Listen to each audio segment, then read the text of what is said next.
the supplement industry. You hear a lot of people say, is the supplement industry regulated? Is it not regulated? What is the real deal? And so here's what happened. In 1994, under President Clinton's administration, Congress passed, we call it DSHEA, acronym for the Dietary Supplement Health Education Act. Okay, and what that piece of legislation did, it is essentially allowed manufacturers to take ingredients typically found in nature and make it into a dietary supplement.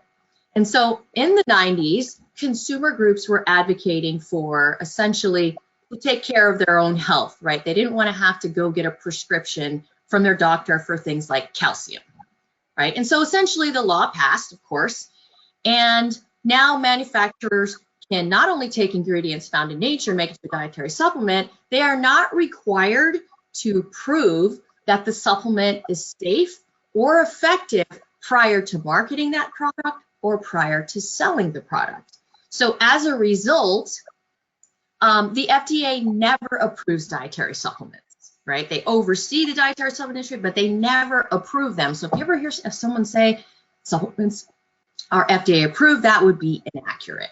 Okay, so then you might be wondering, so then how does the FDA, which is the Food and Drug Administration, how do they regulate the supplement industry? How do they make sure that consumers are getting products that are safe and effective? Okay, so let's talk about that a little bit. What they do is they do random audits. Okay, so that's how they sort of police the industry. They go through and they randomly select 500 or so manufacturers every year, and they go to see if they're following what's called good manufacturing practices. Okay, you can see that right here on the slide. And those are essentially the rules of the supplement industry that everybody is supposed to follow, required by law. So as a result of this audit in 2016, nearly 2/3 of the manufacturing sites they audited had issues following the rules.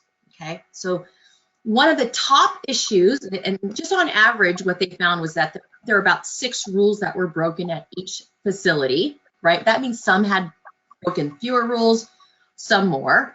And the top rule that was broken was, and I, quote verbatim from the report, failure to test the raw ingredients to verify identity. So what does that actually mean? Well, give that a thought, right? If you're not verifying identity, how do you know what you purchased?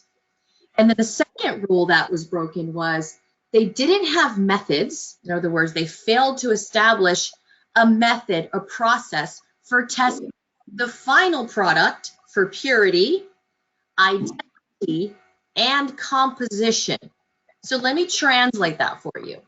The number one issue that was broken were that supplement makers did not know if what they ordered, let's say they were making whey protein, for instance, they didn't check to see if what they ordered was actually what they got and made into a product. And then the second issue was they didn't verify, once they made the supplement and packaged it and put it in the container, they didn't verify whether or not what was inside the container matched the label and that it was pure, okay, it was free of contaminants. So as you can see, the supplement industry is loosely regulated.